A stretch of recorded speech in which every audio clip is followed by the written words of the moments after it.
Pada tahun 1803, Haji Sumanik bersama dua orang kawannya pulang ke kampung halamannya di Minangkabau, di Nagari Sumanik, Kecamatan Salimpawung. Kepulangan mereka disambut Tuanku Nan Ranceh. Ketika itu Tuanku Nan Ranceh seorang pimpinan ulama Minangkabau, bersama dengan pimpinan ulama lainnya.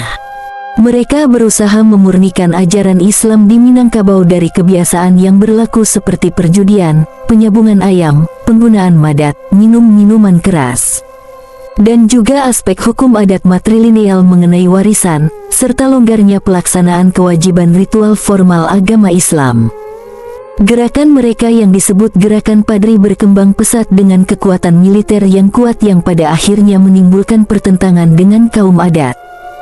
Pergolakan berawal terjadi di daerah Bukit Batabuah yang mana masyarakat turut berusaha untuk melawan. Pertempuran terjadi sehingga menimbulkan beberapa korban. Selain itu di beberapa daerah seperti Pandai Sikek, Matur, Kandung, Padang Tarap, Bukit Pua, dan masih banyak lagi wilayah dikuasai oleh harimau Nan Salapan. Gerakan ini menimbulkan sebuah bentuk pemerintahan baru bagi masyarakat, yakninya ditandai dengan adanya peran bagi Tuanku Imam dan Tuan Kadi yang bertugas untuk memberi penerangan bagi masyarakat, serta membuat aturan-aturan yang berlandaskan syariat Islam. Sehingga terlihat pembeda antara kaum adat dan kaum padri dan sebagainya. Proses ini terjadi hingga sampai ke tahun 1821 Masehi, yang mana membuat sebuah kontras baru dalam struktur adat di Minangkabau nantinya. Dakwah Haji Sumanik di tanah datar, sedangkan daerah Sumanik merupakan tempat bertahtanya Tuan Mahudum. Tuan Mahudum salah satu menteri kerajaan Pagaruyung yang terkenal dengan sebutan Basa Ampek Balai, atau dengan sebutan Empat Menteri Besar.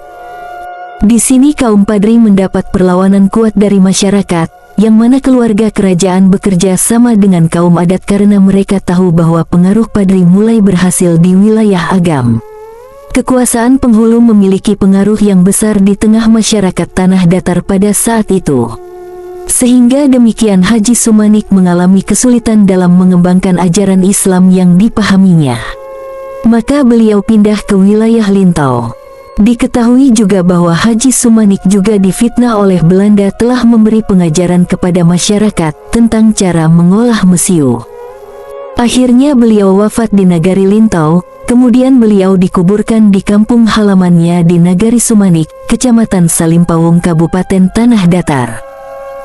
Haji Piobang adalah seorang ulama dan tokoh penting dalam pergerakan padri di Minangkabau.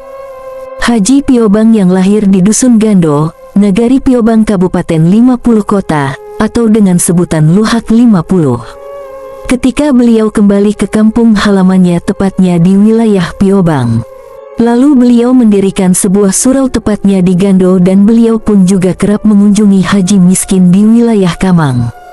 Kebijakan yang beliau terapkan pada masyarakat Piobang ialah menegakkan sholat 5 waktu.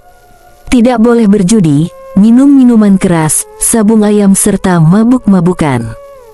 Dan tindakan yang dilakukan oleh kaum padri, dengan melakukan peneguran dan pemanggilan yang bersangkutan sehingga diberi sebuah nasihat peringatan. Namun ketika pemanggilan pada kaum wanita, beliau difitnah dan dijadikan bahan gosip bagi masyarakat kaum hitam yang sangat benci kepada Haji Piobang. Hingga berita itu meluas, pada saat itu pemerintah Belanda yang merasa terancam dengan keberadaan Haji Piobang.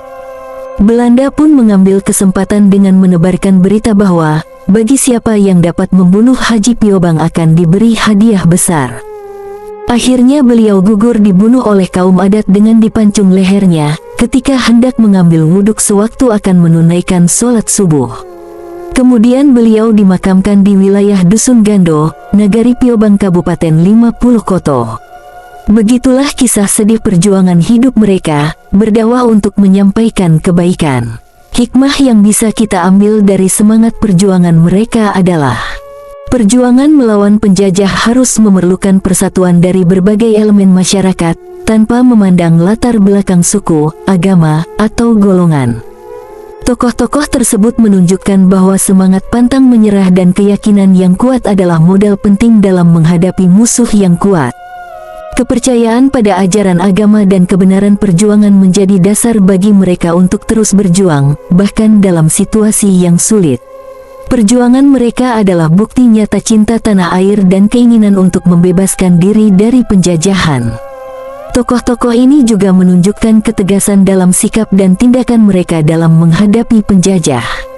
Rela berkorban. Mereka rela mengorbankan waktu, tenaga, harta, bahkan nyawa demi kemerdekaan bangsa.